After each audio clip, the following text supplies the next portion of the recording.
This is Public Report, a public affairs presentation of KTVW. The opinions expressed in this program does not necessarily reflect the views of the Trinity Broadcasting Network.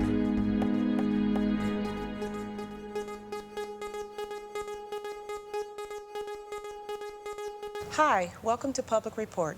I'm Katanya Van. With us we have Pat and Gary Walker from Firestarters for the Nation.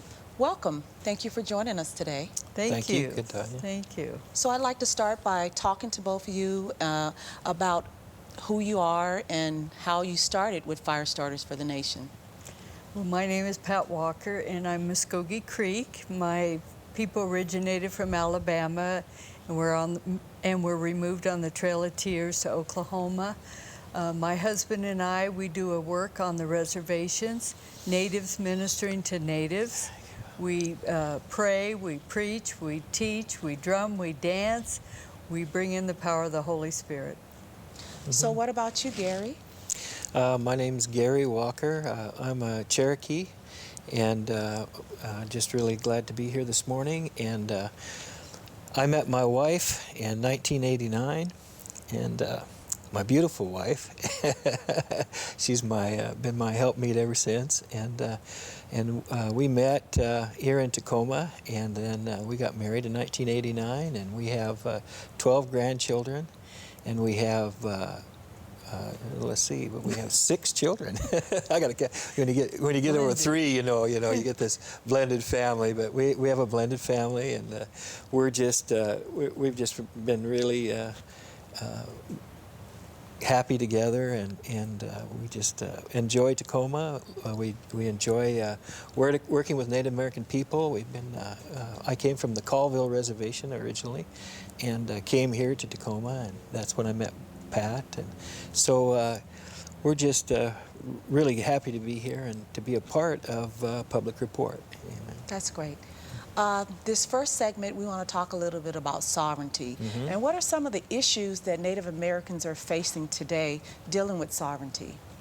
Well, one of the reasons we chose this subject is there's quite a bit of misunderstanding on why Native Americans seem to have other privileges that most of the average American citizen has.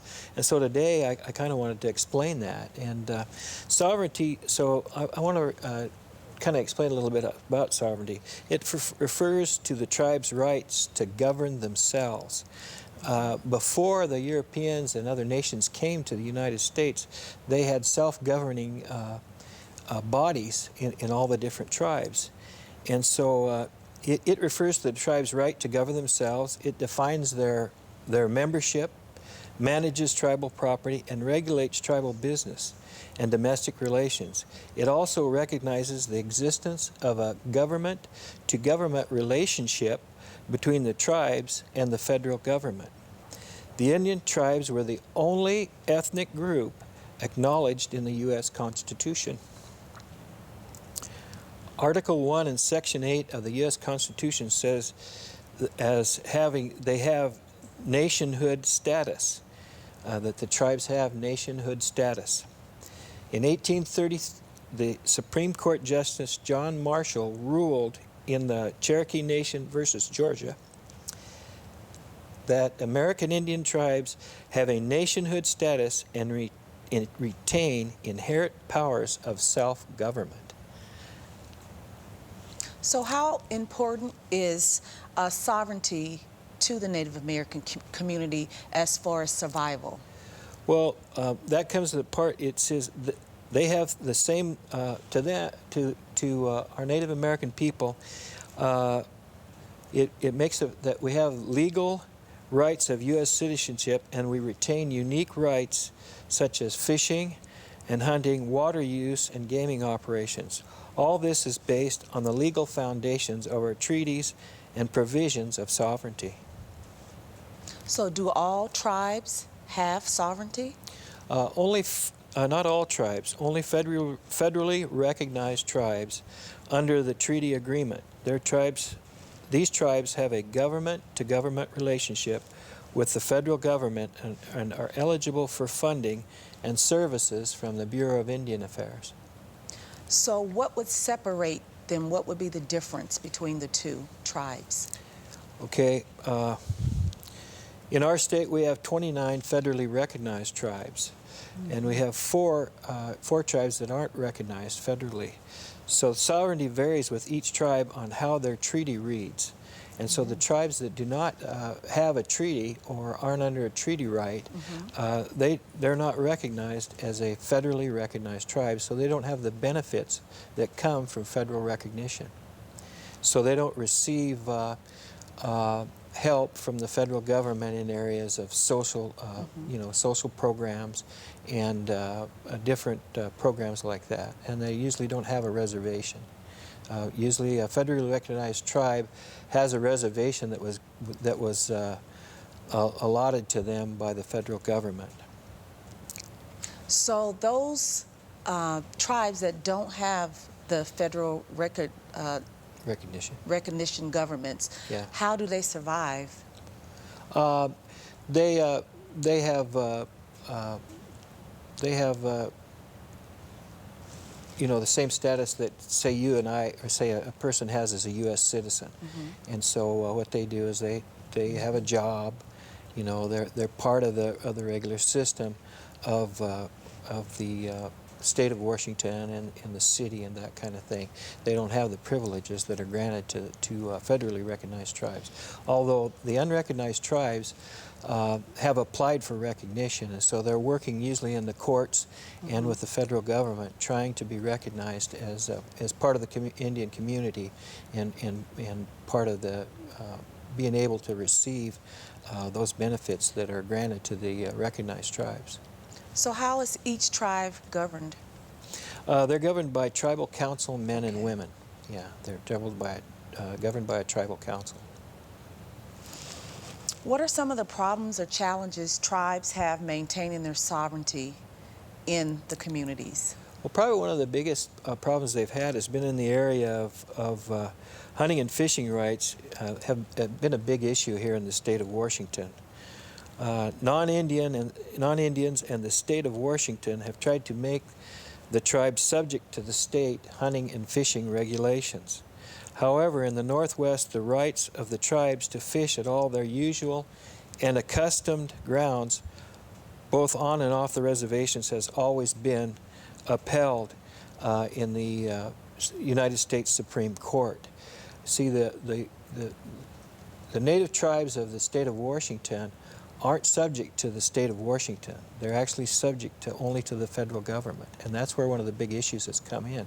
So it's come into conflict because most of the citizens of the state of Washington are subject to the laws of the state of Washington, where Native Americans legally are subject to the federal government.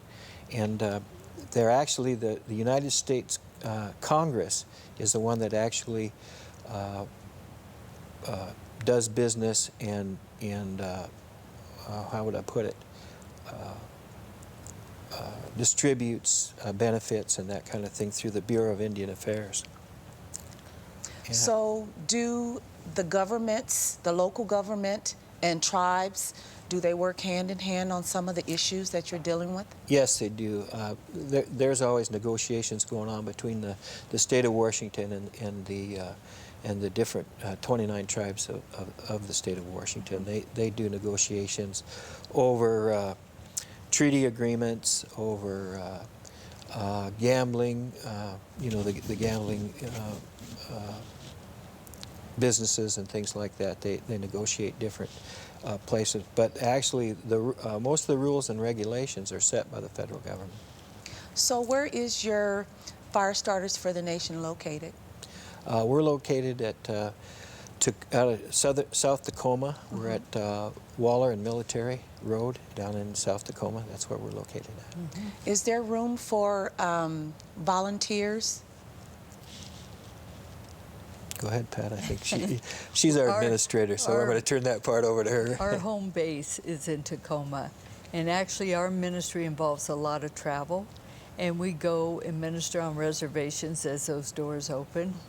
And in the past, we had a prayer gathering every Monday, which was really powerful, But eventually the Lord just sent all those people out and put them in the field working. And then my husband retired, and so when he retired, the Lord just started us on a different journey to go travel more, reconnect where we, have started relationships. So is there anything else you would like to talk about or add to this interview? Well, one of the things that the tribes are doing to maintain their sovereignty is they are seeking public recognition, honor, and acknowledgement from the public, the county, the state, and the government of the U.S. On the state level, they negotiate yearly with the Washington State Fish and Game Department to set quotas for their yearly harvests, and they are staying informed, involved, and active in their communities. The tribes of Washington are also part of the National Congress of American Indians in Washington, D.C. Actually, their president is Brian Klatskubi of the Swinomish tribe of Washington. Swinomish, yeah. This organization works with the Congress and the president on issues regarding Indian tribes.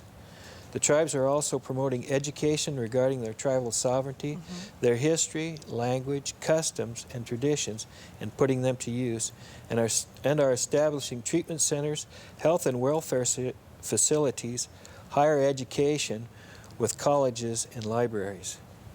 The tribes here are also striving to acquire financial stability. Thank you. That was great. My name is Katanya Van, and thank you, Pat and Gary Walker from Fire Starters for the Nations. Today we want to find out how big a good marriage is. You mean how many people it affects? Yes. Let's go find out. How big is it? I can't measure it. Let's use those trees and those trees. It's worldwide. I would say big as the universe, and that universe is infinite. So your marriage affects more than just the two of you. How many people are we talking about? At least 1,000. Thousands. Yeah. Hundreds of thousands. I think it stands out more than we realize. If you bring joy to your marriage, people are kind of like, I want that too. You're drawn to that because you see those nice people being together, being happy, and you want to enjoy that too. If you were going to take all these people that your marriage has influenced, what kind of building would you need to house them all? It's going to be quite a big building. Oh, that would have to be a cathedral. A gymnasium. Stadium. We're not the stadium level. How about that one? So a good marriage really is good for more than two. Yeah, a good marriage goes a long way. Want to improve your marriage? For ideas, go to foryourmarriage.org. A message from the Catholic Church.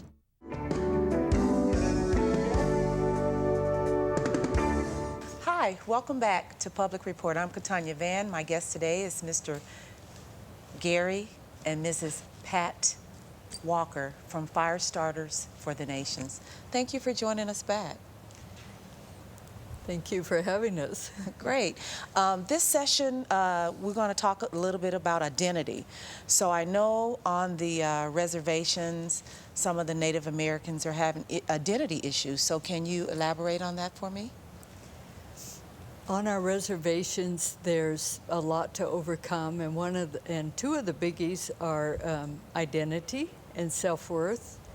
And I think if I tell my own journey, my own story, that it will bring understanding to some of the issues. And there are many stories, but of course mine is my story. When I was born, well, first of all, I was raised in a military family. My dad had a real warrior spirit, which I didn't even realize until much later in life. And we traveled all over the world, but when I was born, my mother actually thought they had given her the wrong baby because I was very dark and had lots of black hair. And I overheard her telling that to some of her lady friends when I was very young. And I remember feeling rejected, thinking, wow, Mom, how could you think I didn't belong to you? And then as I grew up, and remember, we traveled. I mean, I don't think we lived any place longer than 3 years. We traveled a lot. And as I was growing up, people would say to me, what are you? Who are you? What are you? And they would say, are you Spanish? Are you Italian? Oh, you must be Mexican. And I was actually kind of offended. I would say, why are you asking me this kind of question? I'm just like you. And so as time went on, I grew up with that, and I always wondered why they would ask me this question. And then later in life, when I was a single parent, and I had been praying for a husband, and I had answered a mission call for several years, and I said, Lord, if you want me to serve you, I'll go, but I don't want to go by myself. And at that time, I met my husband, who was working on the Colville Indian Reservation. And when I told my parents, who had relocated to Arizona, that I was seeing a man that was a minister on Colville, they sent me my Indian papers.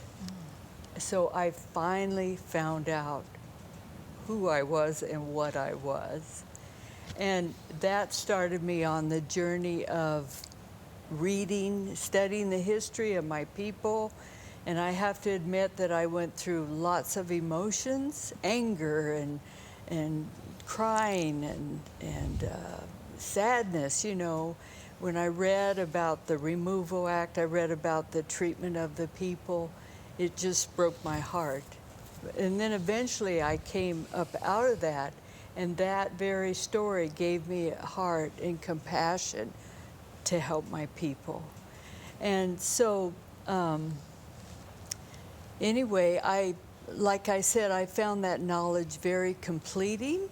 It helped me understand my family. It helped me to understand my mother and father and why we did things the way we did them.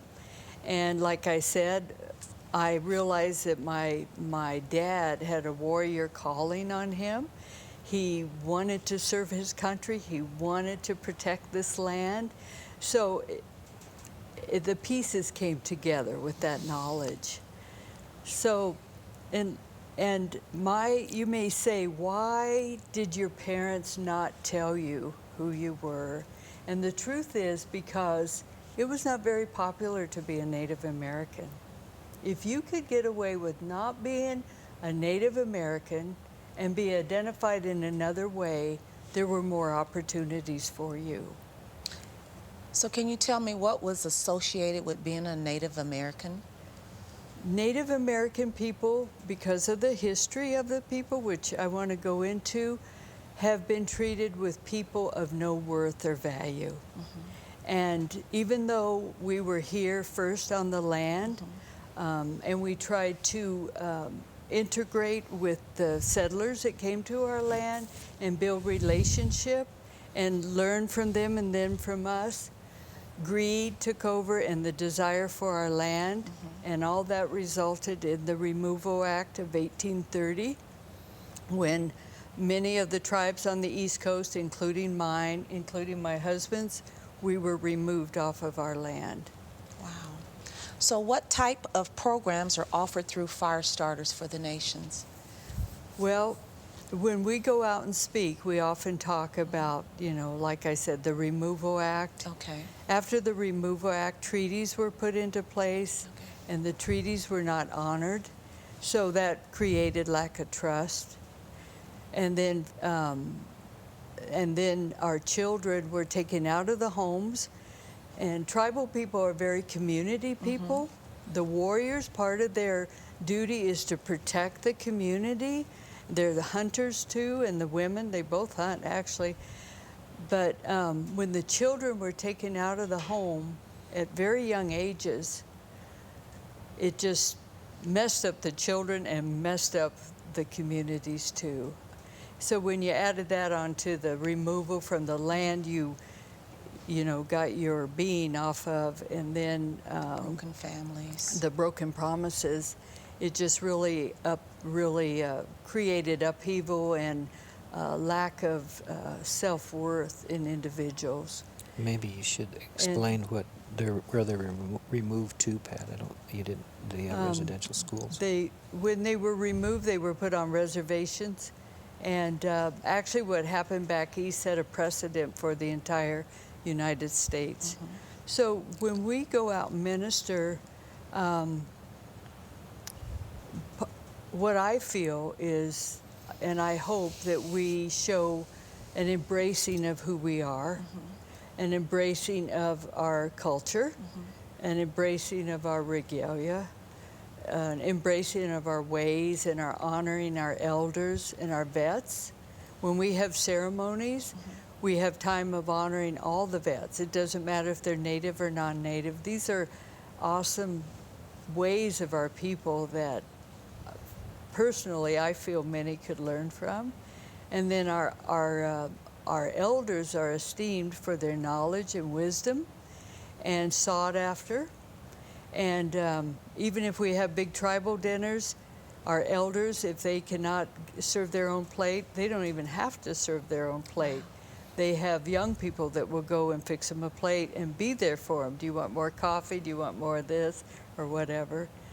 And so we support all that. And we feel that our people are of great value and do need to be honored as the people they were made and created to be. So what are the tribes and the governments and also the community doing to help people with their identity issues right there on the reservation? Well, you know, the black people have the slogan, black is beautiful. Yeah. And I think you're a good example.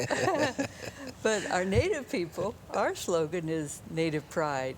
Right. And Native Pride is recognition, showing honor, and it's identity. And we wear that with, you know, with pride. And then our individual tribes, they have logos too representing their tribes. And my people have theirs. Local tribes, you know, in our state, you can pretty much, oh, that's a Puyallup, that's a Muckleshoot, by their logo. And here again, that helps build self-worth, that you are important, you do have value. That's just one of the things. I know you talked about that you two were from different tribes. So on the reservation, do you have a variety of different tribes or just certain tribes that live together? On a reservation like Muckleshoot, you have Muckleshoot people that live there. But that doesn't mean other tribes can't come and visit, you know, can't come and go to the Elder Center for lunch or you know, participate in the salmon feast or whatever. Now, when it comes to burial, that's something else. You have to be Muckleshoot to be buried on their grounds. So are there rules and regulations concerning burial? Pardon? Is there rules and regulations concerning burial for each tribe? When someone passes away, everything shuts down. All, you know, all the tribal buildings close. So many of the people are related, and if not related within that tribe, you know, at a distant tribe. So they come, there's a wake, time of wake, and then a service. There are different religions, so sometimes, depending on the family, they may want every religion on the reservation to give their time of honoring to the deceased. So are there special events to bring awareness and change to the Native American community throughout the year? We have powwows, and powwows are great fun. What is a powwow? A powwow is a gathering of the people. We have dancers, and they come from all over. The dancing is competition. It's for prizes. Beautiful regalia. If you've never been to a powwow, you want to go to a powwow. It's really breathtaking. So is there anything else you would like to speak about concerning Native American? Our tribes, too, have different programs that they have put into place to help our people with psychological issues, things that they struggle with in their life regarding their identity or their self-worth. And it's good. There's a lot of good programs there. Do you have a website or address? We do. Our website is firestarters-ministries.org. And so, with that being said, the tribes on the reservation, do you interact with them through your ministry? Oh, yes, definitely. Definitely. That's where our heart is, for our own people, blood to blood, native to native. And so what type of things do you do? We pray. Okay. We preach. We try to help and encourage. We're there to help any way we can, actually. We make ourselves available. We support the other ministries on the other reservations. Actually, we really like to support ministries that are already established there, so and to strengthen them, you know, and to build them up and edify. Yeah. The church that we work out of locally is the Makoshu Pentecostal Church, which is a huge church. And a couple years back, we hosted a huge event there. It was called Breaking of the Dawn. It was a potlatch, and it was powerful. So what's a potlatch? A potlatch is when people come together for social reasons, and it's a time of drumming, dancing, singing, feasting, and at the very end, gift giving. And we had accumulated, after a year, over 3,000 gifts. So when the people left the potlatch, they said, wow, this is better than Christmas, because everyone was tremendously blessed. Wow. So do you also do outreach outside of the community, the Native American community? Yes. Yes, we have. We've traveled out of our state. We've gone down to New Mexico and visited the Navajo Nation and really had an awesome time down there. We've been to Oklahoma, Montana, Oregon, Alaska, just wherever those doors open up. So going to like these different areas, are the issues pretty much the same, or can they tend to be different? No, the issues are pretty much the same, and they're all rooted in the history of the people. And I really feel all the tribes are moving forward and changing some of the mindsets from the past and overcoming a lot of the issues from the past. So briefly, in maybe 15 seconds, can you share a word of encouragement to the Native American community? Well, there's this word that I really feel is very appropriate for the hour, because we have been downtrodden type people, but the word is arise and shine, for favor is upon you, and though darkness is over the earth, which we are very aware of, our Native people have great favor. Well, thank you. My name is Katanya Van, and this is Pat and Gary Walkers for Firestarters for the Nation.